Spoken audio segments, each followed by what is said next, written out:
ناظرین السلام علیکم ورحمۃ اللہ وبرکاتہ۔ بسم اللہ الرحمن الرحیم۔ ناظرین، آج کے اس پرفتن دور میں جہاں گناہوں کی زیادتیاں ہیں، وہیں ہم پر فرض ہے کہ لوگوں کو گناہوں کی طرف جانے سے روکنے کے لیے ان کی اصلاح کے لیے کام کریں۔ ہماری اس مہم کا حصہ آپ بھی بنیں۔ آپ اگر ہمارے چینل پر نئے ہیں تو چینل کو سبسکرائب کر لیں، بیل آئیکن کو پریس کریں۔ ناظرین، آب زمزم شریف کے متعلق سبھی آگاہ ہیں، لیکن یہ پانی کیسے ہمیں میسر ہوا؟ آئیے اسی پر تاریخ کی روشنی میں کتابوں کے اوراق کو الٹ کر جانتے ہیں۔ آئیے واقعہ کو ملاحظہ کرتے ہیں۔ ایک دن حضرت سیدنا عبد المطلب رضی اللہ تعالی عنہ حتیم شریف میں سو رہے تھے کہ خواب میں دیکھا کہ کوئی کہہ رہا ہے کہ اے عبد المطلب احفر طیبہ، یعنی اے عبد المطلب پاک چیز کو کھودو۔ منادی یہ کہہ کر غائب ہو گیا۔ آپ خواب سے بیدار ہو کر دن بھر فکر مند رہے کہ وہ پاک چیز کیا ہے۔ دوسری رات منادی نے پھر خواب میں آپ سے یہی کہا اور غائب ہو گیا۔ پھر تیسری رات منادی نے یہ کہا، یا عبد المطلب احفر مظنونہ، اے عبد المطلب مظنونہ کو کھودو، اور یہ کہہ کر منادی پھر غائب ہو گیا۔ چوتھی رات پھر منادی آیا اور کہا، یا عبد المطلب احفر زمزم، اے عبد المطلب زمزم کو کھودو۔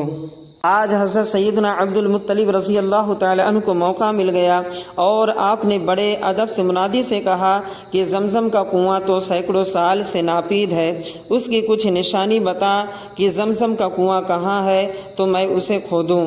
اس پر منادی نے بڑے پروقار لہجے میں کہا، زمزم کا کنواں تمہارے باپ اسماعیل علیہ السلام کی میراث ہے۔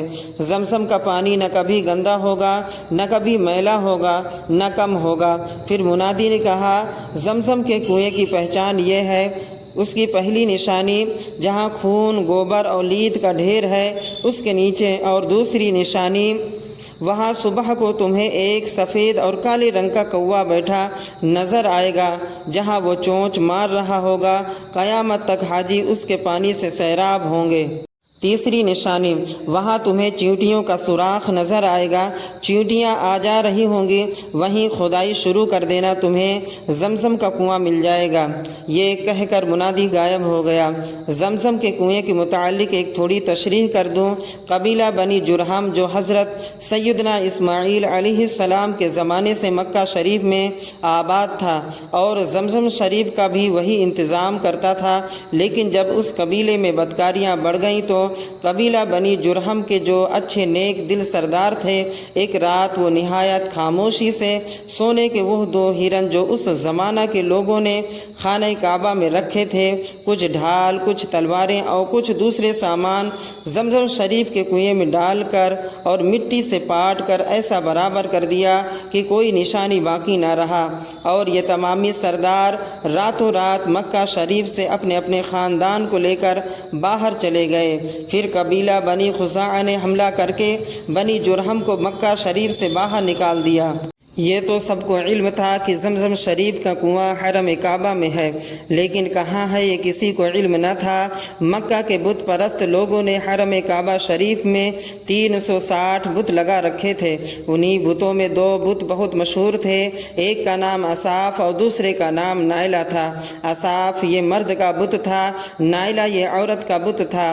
مکہ مکرمہ کے بت پرستوں، مشرکین ہوں یا دوسرے علاقہ کے، بتوں کے نام پر جو جانور ذبح کرتے تھے ان کا خون، گوبر، لید وغیرہ انہی دونوں بتوں یعنی اصاف اور نائلہ کے بیچ میں ڈال دیتے تھے۔ منادی نے حضرت سیدنا عبد المطلب رضی اللہ تعالی عنہ کو نشانیاں بتا دی کہ ان دونوں بتوں کے درمیان جہاں خون و گوبر کا ڈھیر ہے، صبح کو آپ اس ڈھیر پر جہاں سفید اور کالے رنگ کے کوے کو چونچ مارتے دیکھیں اور وہیں چیونٹیوں کا سوراخ بھی ہوگا، وہیں پر ڈھیر کے نیچے زمزم کا کنواں ہے، وہیں کھدائی کریں، زمزم کا کنواں مل جائے گا۔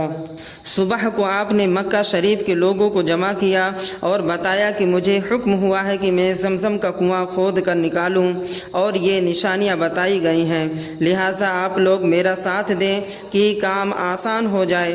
اہل مکہ نے آپ کی باتوں کو سن کر آپ سے کہا کہ اے سردار قریش، جس جگہ صدیوں سے گوبر اور لید کا ڈھیر ہے، بھلا وہاں زمزم کا کنواں کیسے ہو سکتا ہوتا ہے، یہ محض آپ کا خیال ہے۔ ساتھ دینے سے انکار کر دیا بلکہ مذاق اڑانا شروع کر دیا اور کہا کہ بڑھاپے میں آپ کو یہ کیا ہو گیا ہے۔ اہل مکہ کی اس نامناسب غلط روش کا حضرت سیدنا عبد المطلب رضی اللہ تعالی عنہ پر ذرہ برابر بھی اثر نہیں ہوا۔ آپ اپنے ارادے میں ثابت قدم رہے۔ ابھی آپ کے صرف ایک صاحبزادے تھے جن کا نام حارث تھا، ان کو ساتھ لیا اور باپ بیٹے مل کر خدائی کرنے لگے۔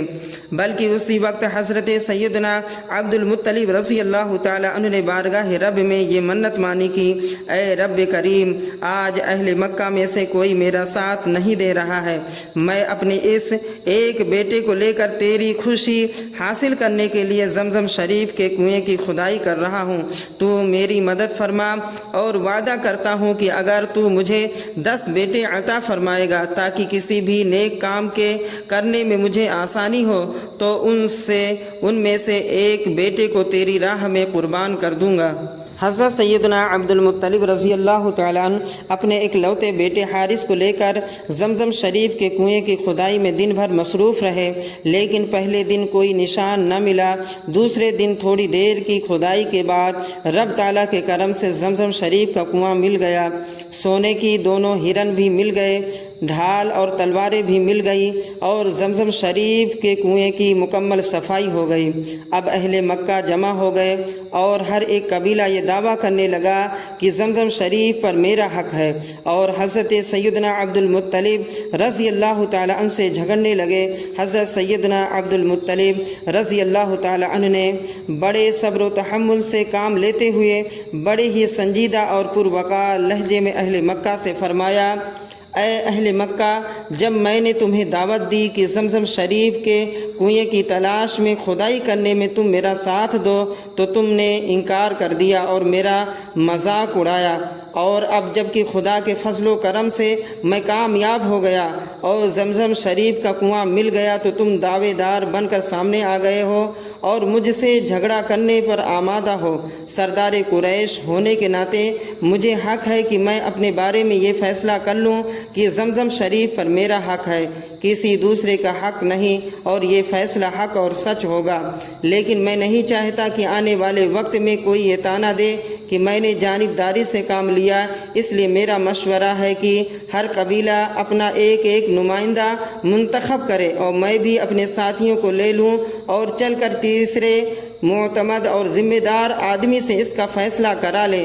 وہ تیسرا آدمی جو فیصلہ کر دے اس کو ہر فریق مان لے۔ مکہ شریف کے لوگوں نے حضرت سیدنا عبد المطلب رضی اللہ تعالیٰ عنہ کی تجویز کو بخوشی مان لیا، اور یہ طے ہوا کہ ملک شام یا ملک یمن میں ایک شخص ہے جو بڑا صاحب علم اور صحیح فیصلہ کرنے والا ہے، اس کے پاس چل کر فیصلہ کرا لیا جائے، وہ جو فیصلہ کر دے اس کو ہر فریق مان لے۔